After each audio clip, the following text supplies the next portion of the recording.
Welcome back to the Black Hills and Eastern Railroad, everybody. Today we're going to take a look at my per diem boxcar collection. In the early 1970s, what was essentially bad government policy led to a boom in boxcar collection.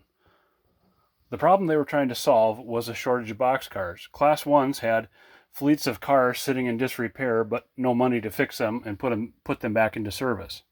Per diem boxcar owners could charge the host railroad basically rent per day. Thus, it was attractive for everyone to have fleets of boxcars built. Short lines built up large fleets to have large enough that so if they were all sent home at one time, they wouldn't fit.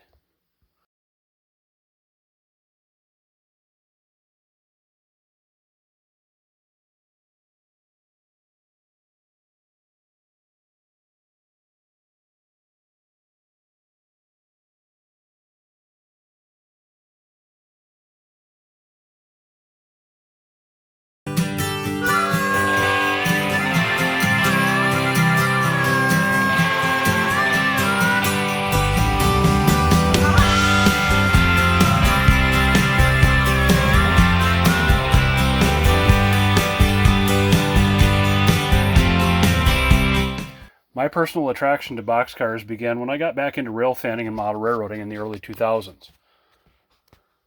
There were still some colorful cars around to be seen in my area of the country anyway, in southeast South Dakota, and since then, mostly they've been standardized into sort of a boring fleet of yellow, oxide red, and a few chalky blue cars.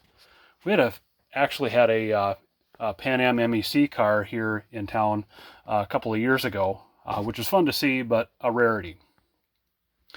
Every model railroader has a little bit of a collector in them, and that includes me. So a few years ago, I saw an announcement for an Atlas FMC 5347 boxcar. The one particular car that caught my eye was an SSDK car, Savannah State Docks car, that was basically blue with a white sash and really struck my attention. Then there was a Vermont Northern car which had a map logo on it, or a map graphic on the side.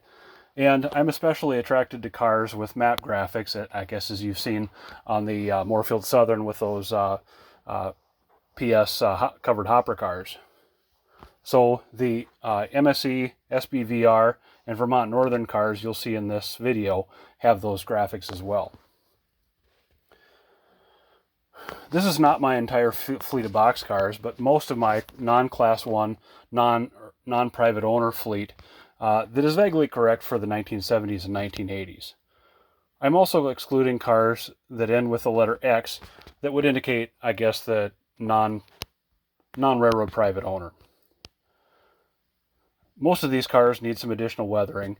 Most of them have their couplers weathered and wheels weathered to knock down the shine, but they need a once-over, especially on their roofs and their sides, in order to represent things that have been out in the weather for more than a little while.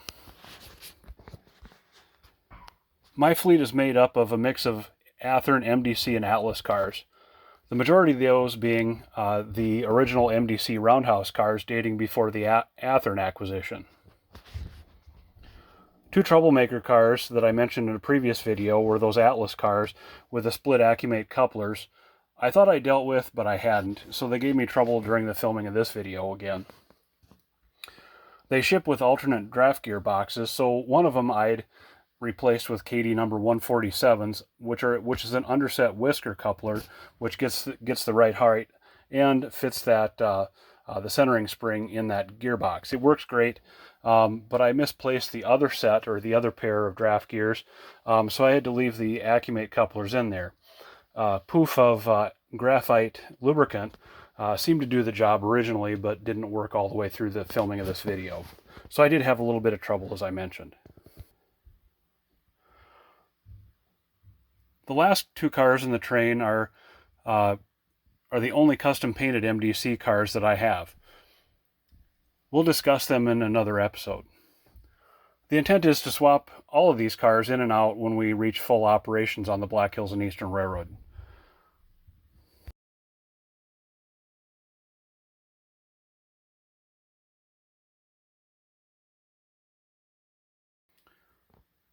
The order in which the cars appear by the reporting marks is as follows.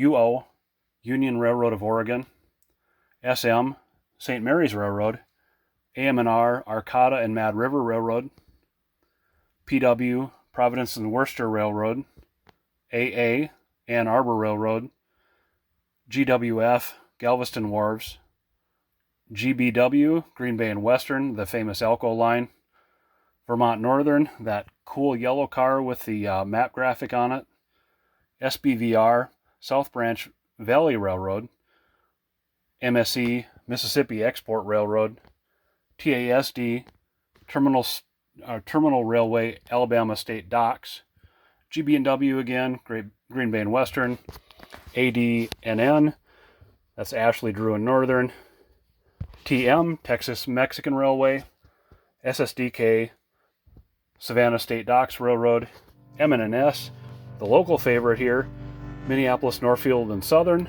which is Progressive Rail's predecessor in the Twin Cities area, POVA, Pondore Valley Railroad in Northeast Washington State, and finally the Morefield Southern, which is really the local favorite, but the only, and I'm aware of, freelance cars in this train.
The color order of these cars in this train is kind of a tribute to my daughters, who always seem to be arranging by rainbow order, and my sister Ann, who used to do the same thing. Do you have a favorite car among these? Or do you have personal memories of per diem boxcars in your area? Did you handle them at one point, or did you see them in a consist when you're out rail fanning?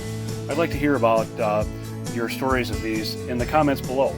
Please leave me a comment and tell me what your favorite car is, what your favorite paint scheme is.